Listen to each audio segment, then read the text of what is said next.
Hello friends, कैसे हैं आप सब लोग। स्वागत है आपका हमारे यूट्यूब चैनल फिजिक्स एवोल्यूशन में। तो दोस्तों, जैसा कि आप सबको पता है कि कोरोना क्राइसिस के चलते सारे स्कूल और कॉलेज बंद हैं। इस वजह से जो 10th वाले बच्चे हैं उन्हें ऐसा लग रहा है कि भाई हमारा जो सिलेबस है वो कब होगा, कैसे होगा, कब हमारे स्कूल खुलेंगे, कब हमारे एग्ज़ाम्स होंगे। तो इसी वजह से आज हमने 10th की साइंस स्टार्ट की है। तो 10th की साइंस में आज का हमने टॉपिक लिया है लाइट में हम कुछ पॉइंट्स पर बात करेंगे, जैसे परावर्तन, अपवर्तन। इन पॉइंट्स पर हम आज तो परावर्तन पर बात करेंगे। इन पॉइंट्स पर हम आगे कुछ लेक्चर्स में इन पॉइंट्स पर बात करेंगे और देखते हैं कि भाई परावर्तन में क्या होता है और अपवर्तन में क्या होता है। तो सबसे पहले अगर हम बात करें प्रकाश के बारे में, तो प्रकाश क्या है। तो प्रकाश के लिए हम कह सकते हैं कि प्रकाश क्या है, एक कारक है। कारक यानी कि एक रीजन है। प्रकाश एक कारक है। अब कारक क्या है, कैसे है। तो कारक क्या है कि रीजन कैसे है कि इसी प्रकाश के कारण ही हम क्या है किसी भी वस्तु को देख पाते हैं। भाई हम कहते हैं कि हम रात में क्यों नहीं देख पाते, क्योंकि उस समय लाइट नहीं होती। तो यही कारण है कि प्रकाश के कारण ही हम किसी भी वस्तु को देख पाते हैं। अब प्रकाश के लिए एक और बात करें, यह एक ऊर्जा का ही एक रूप होता है। ऊर्जा का ही रूप होता है, यानी कि it's a form of energy. इसी कारण जो कि हमें क्या है, ये किसी भी वस्तु को देखने में हेल्प करता है या मदद करता है। आगे बात करें कि भाई प्रकाश है तो हम कैसे देख पाते हैं। जब क्या है कि प्रकाश किसी वस्तु पर आपतित होता है तो उसमें से जो वस्तु है कुछ प्रकाश को तो अवशोषित कर लेती है और कुछ प्रकाश को इमिट यानी कि उत्सर्जित कर देती है। अब जो वो उत्सर्जित प्रकाश होता है वो हमारे आँख पर पड़ता है, तो वो आँख के रेटिना पर पड़ता है, तो रेटिना पर उसका क्या है, प्रतिबिंब बन जाता है। तो इसी कारण हम उस वस्तु को देख पाते हैं। यही कारण है कि किसी भी वस्तु पर प्रकाश डालने पर वह वस्तु दृश्यमान होती है। अब आगे अगर इसमें बात करें हम कुछ पॉइंट्स पर कि भाई जो है कि अगर वह वस्तु अगर पूरा का पूरा प्रकाश ही अवशोषित कर ले, प्रकाश तो नहीं, प्रकाश में जो उपस्थित रंग होते हैं उनको अवशोषित करती है, कि अगर वह उन सारे रंगों को अवशोषित कर ले तो वस्तु कैसी दिखाई पड़ती है। तो अगर वह उन सारे रंगों को अवशोषित कर ले, सभी कलर अवशोषित, तो वस्तु काली दिखाई पड़ती है। ध्यान रखेंगे, अगर वो सभी कलर क्या है, सारे रंग अवशोषित हो गए तो वस्तु काली दिखाई पड़ेगी। अगर परावर्तित हो गए, अगर सारे के सारे परावर्तित हो गए तो वस्तु वाइट यानी कि सफ़ेद दिखाई देगी। तो ये हो गई प्रकाश की बात। अब अगर हम बात करें कि भाई प्रकाश में कि प्रकाश क्या है, सीधी रेखा में गमन करता हुआ प्रतीत होता है। चौथा पॉइंट बात करें कि सीधी रेखा में गमन, तो ये ऐसा प्रतीत होता है जबकि ये सीधी रेखा में गमन नहीं करता है। क्या है कि अत्यंत सूक्ष्म तरंगदैर्घ्य कोटि के जो कोने होते हैं या तीक्ष्ण किनारे होते हैं, ये उनसे क्या है, मुड़ जाता है प्रकाश। उस मुड़ने को ही एक परिघटना का नाम दिया गया है। वह परिघटना कौन सी है, वह परिघटना विवर्तन कहलाती है। यानी कि तीक्ष्ण किनारों से प्रकाश का मुड़ना विवर्तन कहलाता है। यह परिघटना विवर्तन कहलाती है। अब चलो अगर हम बात करें, अब आगे बात करते हैं परावर्तन के लिए।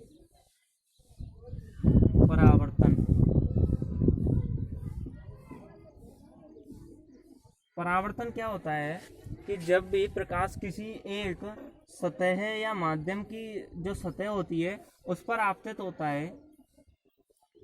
हुआ और वह उसी माध्यम में निश्चित दिशा में लौट जाता है, यानी कि परावर्तित हो जाता है, तो वह परिघटना परावर्तन कहलाती है। अब जैसे मैंने कोई भी माध्यम लिया, उसमें इसकी एक सतह को मैंने ऐसे ये कोई भी सतह हो गई, सरफेस हो गई, इससे कोई भी प्रकाश की किरण आई और वह टकरा के उसी माध्यम में एक निश्चित दिशा में लौट गई, तो यह घटना परावर्तन कहलाती है। यानी कि प्रकाश का किसी सतह से टकराकर उसी माध्यम में लौटना परावर्तन कहलाता है। अब परावर्तन में भी दो प्रकार का परावर्तन होता है, एक तो होता है नियमित परावर्तन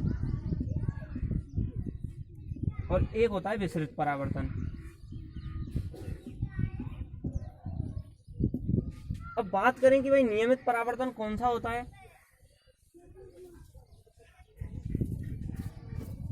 तो नियमित परावर्तन के लिए अगर हम बात करें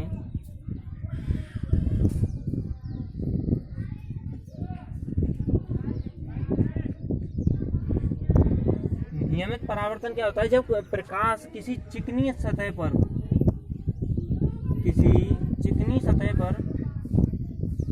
एक निश्चित कोण पर आपतित होता है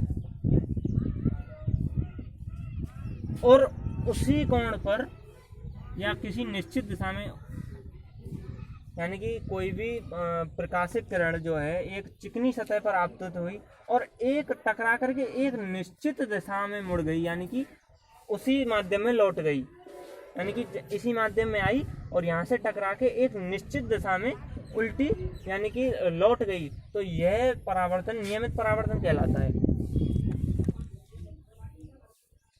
देख लेंगे, ये नियमित परावर्तन हो गया। अब भाई बात करें कि विसरित परावर्तन क्या होता है। अगर हम बात करें कि विसरित परावर्तन के लिए, तो विसरित परावर्तन में क्या होता है, कोई भी खुरदरी सतह होती है,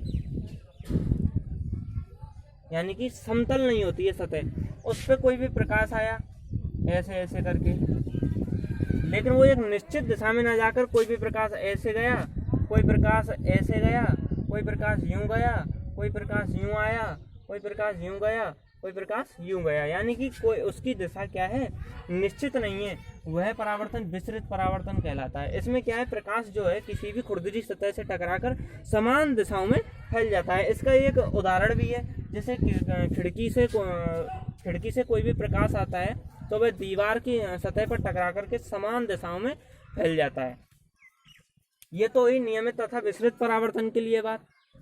अब क्या होता है कि परावर्तन के लिए कुछ नियम होते हैं, कुछ क्या दो नियम होते हैं। तो अगर हम बात करें परावर्तन के नियमों की, ये इम्पोर्टेंट है, 2 नंबर में पूछ लेता है कि परावर्तन के नियमों की व्याख्या कीजिए या परावर्तन के नियम कितने होते हैं। तो देखें परावर्तन के लिए नियम। परावर्तन के लिए नियम, परावर्तन के लिए नियम की बात करें तो ये होता है कि कोई भी सतह होती है, सरफेस है, उस पर कोई भी किरण आई और इसी माध्यम में लौट गई, यानी कि ये माध्यम है, कोई मीडियम है, इसमें ये कोई प्रकाश की किरण आई और यहाँ से टकरा के ये 2 में परिवर्तित होकर लौट गई। ये इसका यहाँ नॉर्मल यानी कि अवलंब हो गया। ये इसकी परावर्तित किरण आपतित किरण हो गई, इंसिडेंट रे, आपतित किरण, ये इसकी परावर्तित किरण हो गई।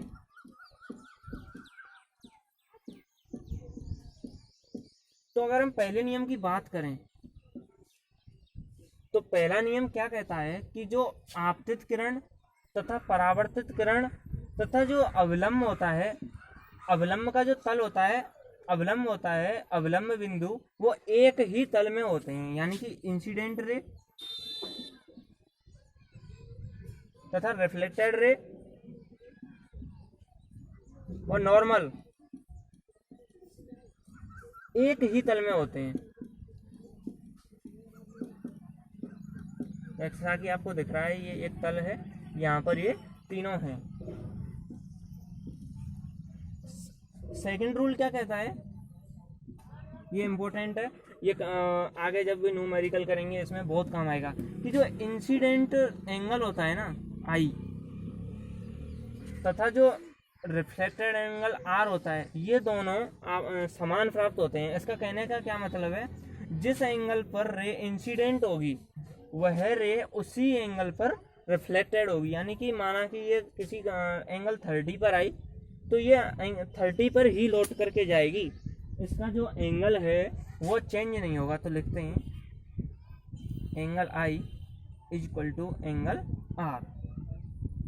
तो ये हो गई परावर्तन के लिए नियमों की बात। अब क्या होता है कि परावर्तन के लिए हम ज़्यादातर मिरर का यूज करते हैं, मिरर से यूज में लेते हैं। तो मिरर में क्या करते हैं कि दर्पण की एक सतह को रजित यानी कि सिल्वर्ड कर देते हैं, रजित कर देते हैं, यानी कि उसे परावर्तक पृष्ठ बना देते हैं या परावर्तक सतह बना देते हैं।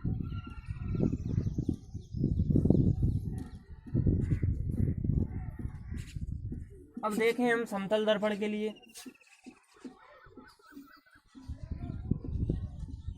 यहाँ पर समतल दर्पण में अगर हम प्रतिबिंब के लिए देखें तो समतल दर्पण में होता है कि जो बना प्रतिबिंब होता है ना,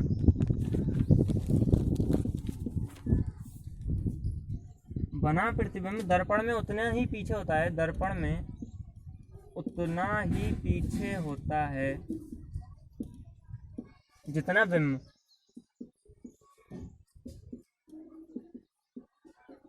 यानी कि अगर आप समतल दर्पण के सामने खड़े हैं तो आपका प्रतिबिंब ही भी उतना ही दूर बनेगा जितना कि आप दूर उस समतल दर्पण से खड़े हैं।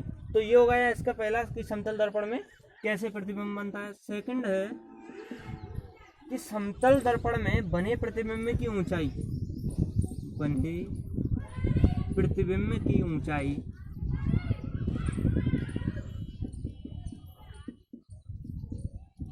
भी उतनी ही होती है जितनी बिंब की होती है।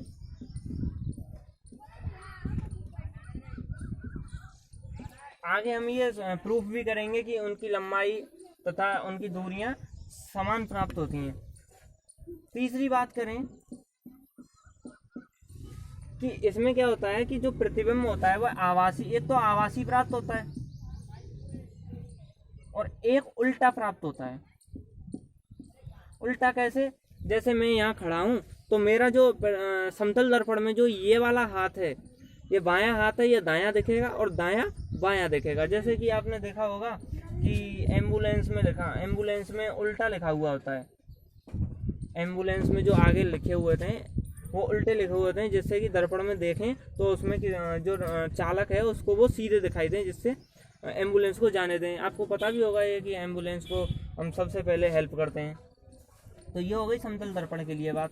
अब समतल दर्पण में हम देखें कि ये भाई कैसे होता है, प्रतिबिंब में उतना ही पीछे कैसे होता है तथा बिंब के बराबर कैसे उसकी ऊंचाई होती है, आभासी होता है, उल्टा होता है। तो देखें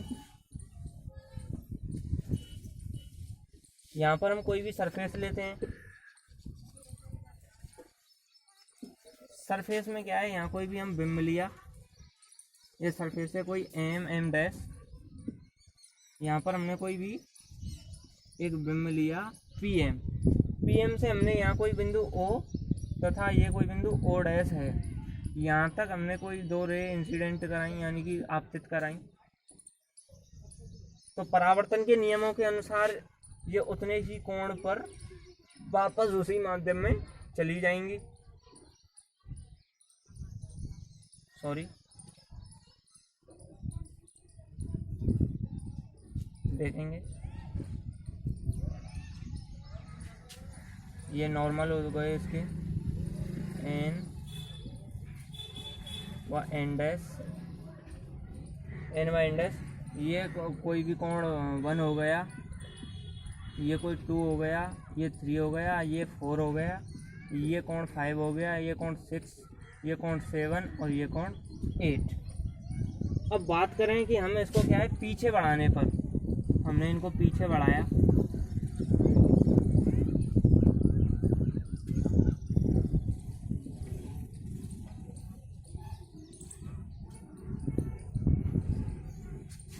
तो पीछे बढ़ाने पर हमने इसको यहाँ मिलाया, ये यहाँ मिलती हुई प्रतीत हो रही हैं। तो इससे क्या पता चला कि जो प्रतिबिंब है वो हमें कैसा प्राप्त हुआ, आभासी प्राप्त हुआ। जो प्रतिबिंब है हमें आभासी प्राप्त हुआ तथा जो पीएम है वह पी डैश एम के बराबर है। ये हम आगे सॉल्व करते हैं, तो हम लेते हैं आगे, देखते हैं यहाँ, और ये मिटाना पड़ेगा मेरे को। तो आप इसको एक बार देख लीजिए कि कोई भी बिंदु ओ है और ये कोई भी ओ डैश है, तो यहाँ से पीओ तथा पीओ डैश कोई भी इंसिडेंट कराई रहे जो कि यहाँ उतने ही एंगल पे रिफ्लेक्ट हो गई। इनको पीछे बढ़ाया हमने, तो ये किसी पी डैश बिंदु पर आके मिली हैं, तो इससे यहाँ इसका जो प्रतिबिंब है, ये प्रतिबिंब प्राप्त हो गया है हमें पी डैश एम, और ये पीएम इसका बिंब है। तो ये क्या है, समतल दर्पण में बने प्रतिबिंब के लिए होता है। इसमें पी डैश एम तथा पीएम दोनों बराबर प्राप्त होते हैं सर्वांग सम त्रिभुजों के नियम से, क्योंकि इसमें जो ये वाली भुजाएं ये समान है। और इन दो त्रिभुजों के लिए हम बात करेंगे, इन दो त्रिभुजों के लिए, तो इसमें समरूपता का सिद्धांत, समरूप त्रिभुजों का सिद्धांत लग के इसमें जो है इन दोनों में समरूपता के उससे जो इनके बीच की जो ऊंचाई है वो तो यहाँ समान आई गई है। जो उनके बीच की दूरी होगी ना, ये वाली जो पी डैश एम ये दो दूर बन रहा है, ये भी दोनों समान प्राप्त होती हैं समरूपता के सिद्धांत से। तो इसमें सर्वांग सम त्रिभुजों का नियम तथा समरूपता के नियम से दोनों हो जाते हैं। तो ये समतल दर्पण में इस प्रकार प्रतिबिंब प्राप्त होता है। तो ये हो गई आज हमारे परावर्तन के लिए बात। तो आगे के लेक्चर में हम बात करेंगे अपवर्तन के लिए। तो ये हम आज से हमने ये 10th का स्टार्ट किया है, तो देखते हैं कि क्या होता है।